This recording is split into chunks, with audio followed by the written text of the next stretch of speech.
저는 직장갑질 119에서 집행위원장을 맡고 있고요. 오진호라고 합니다. 저희 직장갑질 119는 2017년 11월 1일에 출범을 했습니다. 이제 4년이 조금 넘었는데요.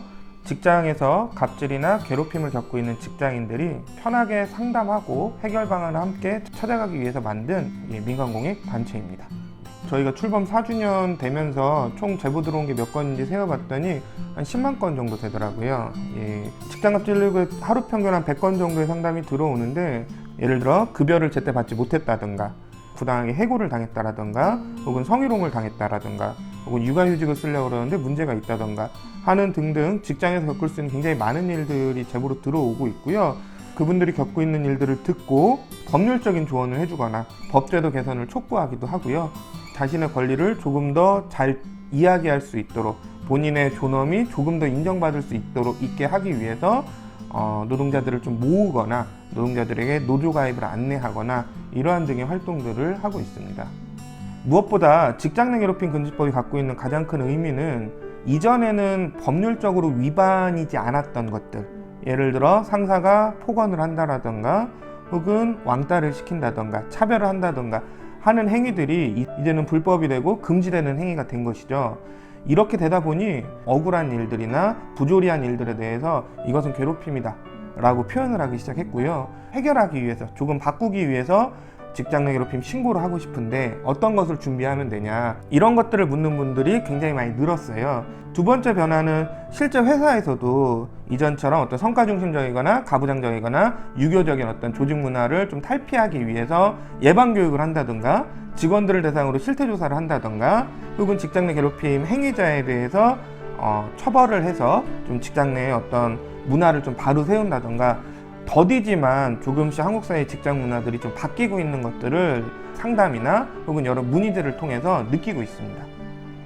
저는 두 가지가 좀 필요하다고 보는데, 첫 번째로는 직장 내 괴롭힘 신고했다는 이유로 피해자에게 불이익한 행동을 하는 경우는 노동부가 적극적으로 신고를 받아서 그에 대한 조치를 취해주는 것이 아무래도 직장인들이 조금 더 편하게, 조금은 안심하고 신고할 수 있도록 하는 그런 방법일 것 같고요. 두 번째로는 전반적인 사회인식의 변화가 좀 필요한 것 같아요. 한국 사회는 특히나 집단주의 문화들이 심하기 때문에 신고를 하는 행위에 대해서 조직의 질서를 해하는 행위다, 이렇게 생각하는 경우들이 굉장히 많은데, 이를 위해서 회사에서 가차없이 조치를 취하겠다라고 하는 선언을 한다던가 시스템들을 만드는 것이 필요할 것이라고 보여지고요. 사실 사회인식을 바꾼다라고 하는 것은 단시간 내에 될 것은 아니지만 잘 지켜질 수 있도록 하는 것, 그렇게 감시하는 것, 이러한 것이 사실 굉장히 중요할 것이라고 보여집니다. 사실 직장에서 벌어진 일들은 내가 사회생활을 못하는 거 아닌가라고 하는 어떤 스스로를 탓하는 마음으로 입 밖으로 꺼내기 굉장히 어려운 일이라고 생각해요. 그렇기 때문에 주변인들의 태도나 대응이 굉장히 중요하거든요. 예를 들어 어떤 교회나 어떤 공동체에서 구성원이 자신이 직장에서 겪은 일을 이야기했다라고 하는 것은 이 사람에게 굉장히 안 좋은 일이 벌어지고 있다는 것이고, 사태가 간단한 수준이 아닐 수 있겠다라고 인지하는 게 되게 중요하다고 생각하거든요. 하이니의 법칙이라고 하는 것이 있는데, 한 개의 중대한 사고는 29개의 경미한 사고들과 300개의 사고의 징조들에서부터 시작된다라고 하는 이론이에요. 이것은 실제 수천 건이 되는 재해를 분석하면서 나온 이런 좀 산업안전이나 보건학에서는 굉장히 많이 쓰이는 이론인데, 이런 것들을 좀 생각했을 때 직장에서 겪은 일들을 주변에 이야기하는 것이 굉장히 필요할 것이라 보여지고요. 피해자의 호소가 결국은 조직 문화를 더 건강하게 바꾸고 우리 회사를 조금 더 일할 맛 나는 회사로 만드는 시작이 될 수 있다라고 하는 마음을 갖는 것이 되게 중요할 것이라고 보여집니다. 저희 직장갑질 119는 회사에 불만 많으시죠? 라고 이제 질문을 하면서 시작을 해요. 직장인들이 자신의 인생에서 가장 많은 시간을 보내는 곳이 직장이라고 생각합니다. 월급을 받아야 생계를 유지할 수 있고 직장에서 만난 인간관계를 바탕으로 살아가기도 하고요. 그렇기 때문에 직장만큼 직장인에게 중요한 곳이 없는데 거꾸로 이 직장이 어떻게 보면 가장 불평등하고 가장 비민주적이고 혹은 많은 폭력들이 벌어질 수 있는 공간이기도 합니다. 그것은 때로는 위법, 불법의 영역일 수도 있고 혹은 시대가 변화함에 따라서 우리들의 감수성이 높아지고 눈높이가 높아지는 것에 따른 어떠한 바뀌어야 할 지점이기도 하다고 생각하거든요. 이런 것들을 가장 민첩하게 캐치하고 이걸 바탕으로 우리 직장이 바뀌어야 될 모습들을 제시하는 것이 직장갑질 119가 해야 되는 일이라고 생각하거든요.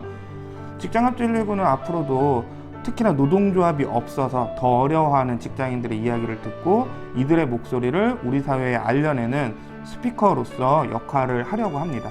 그것이 직장갑질 119의 사명이고요. 앞으로 계속 가져가야 될 일들이라고 생각합니다.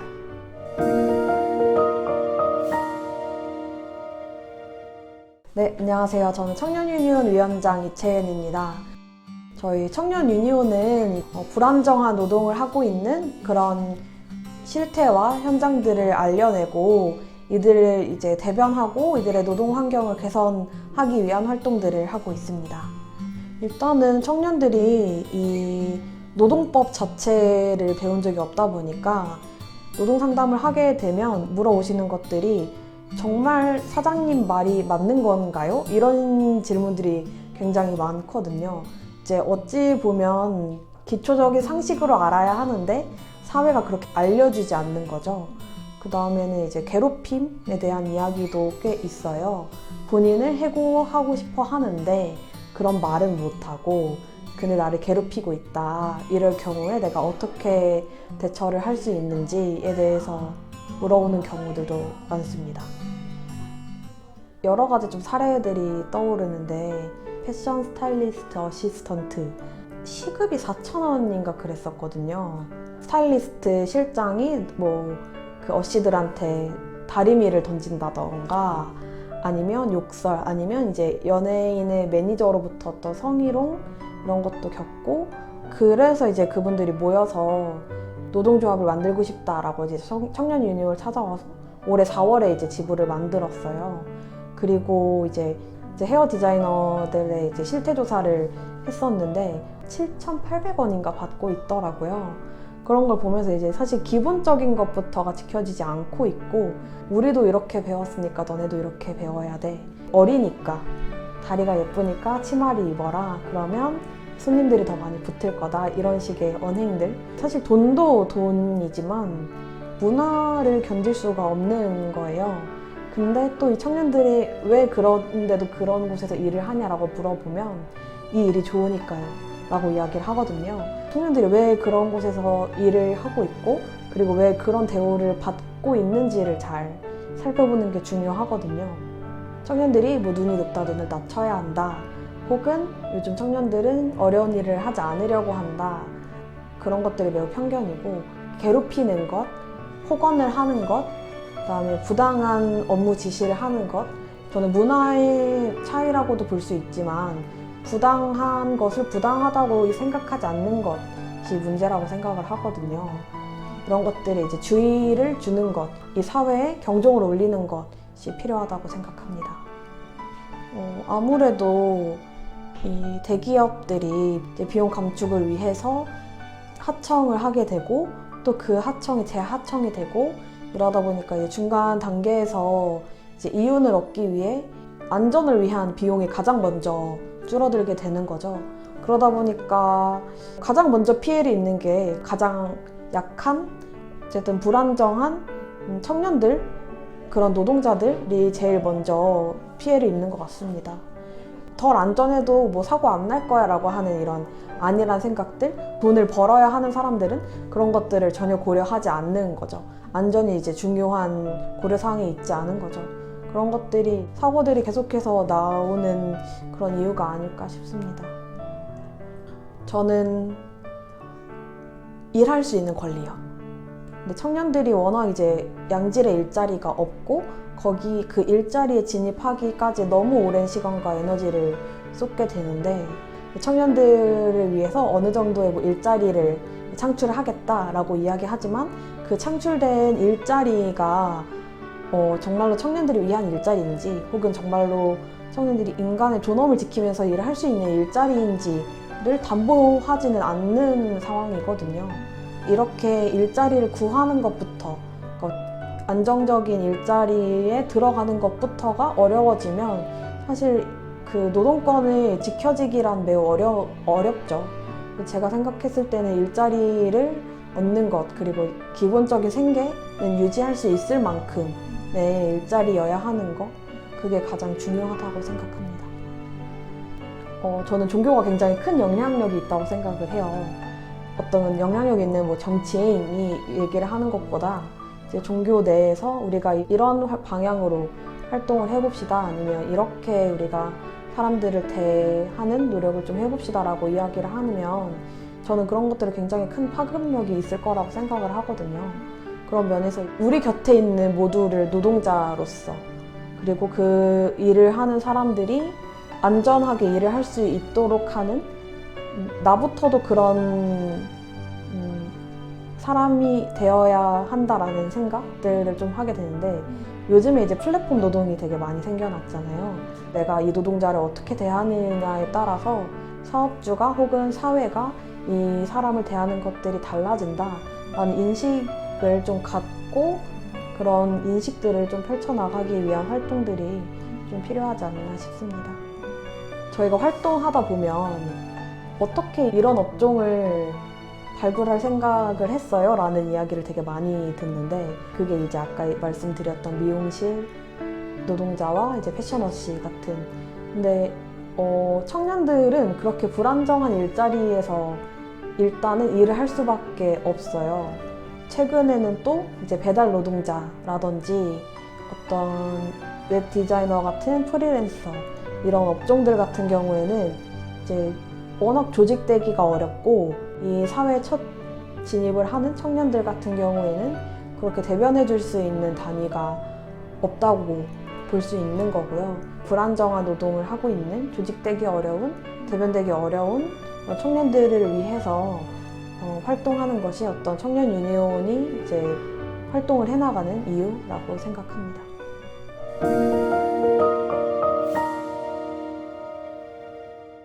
안녕하세요. 저는 영등포 산업선교회 비정규 노동 선교센터 사무국장을 담당하고 있는 송기훈이라고 합니다. 영등포 산업선교회는요, 1958년부터 영등포 지역의 노동자들을 위해서 생겨난 선교단체입니다.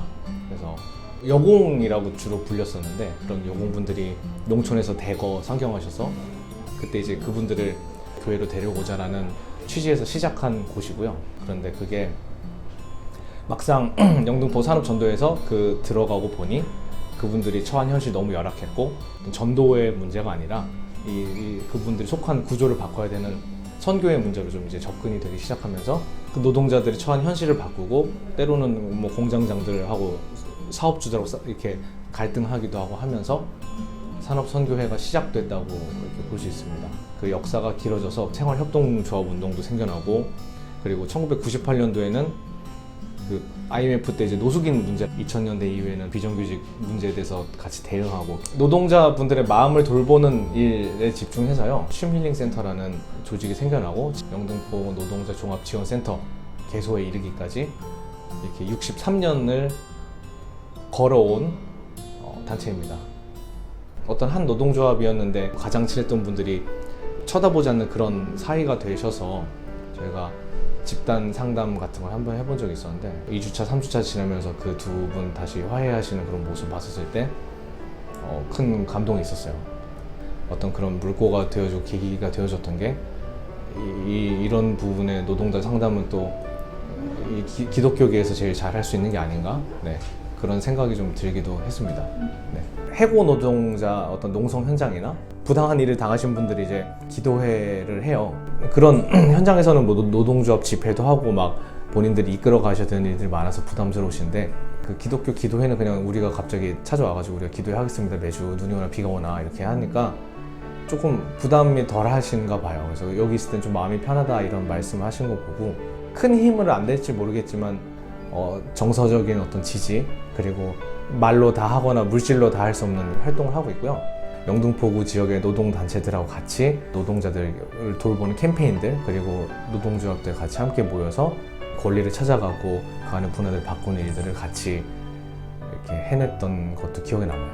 그 모두가 노동자라는 것을 조금 이렇게 인정하셨으면 좋겠다는 생각이 들어요. 다 평일에는 청소 노동자분들도 계실 테고 경비 노동자분들도, 그 청년들은 알바라는 이름으로 이렇게 종합되어 버린 그런 다양한 노동을 할 텐데, 교회 왔을 때는 이제 옷도 최대한 정갈하게 입으시고 예배를 잘 드리는 게 저희의 그동안 어떤 교회의 어떤 핵심적인 일이었잖아요. 그런데 거기 한 사람의 이야기들이 담기지 않은 채 너무 많은 시간이 지나왔다는 생각이 들고요. 근로자는 이제 근면히 일하는 노동자잖아요. 노동자가 사전에서도 이제 임금을 받고 정당하게 일하는 사람인 것처럼 그런 게 우리 존재고, 그리고 그런 구조 속에서 억울한 일 당하거나 힘든 일 당했을 때는 마땅히 거기서 말씀이 해석되고 그걸 통해서 우리 삶을 다시 바꿔나갈 수 있는 어떤 복음의 역할을 감당해야 되는 건데, 그 부분에서 노동은 다뤄지지가 않는 것 같습니다.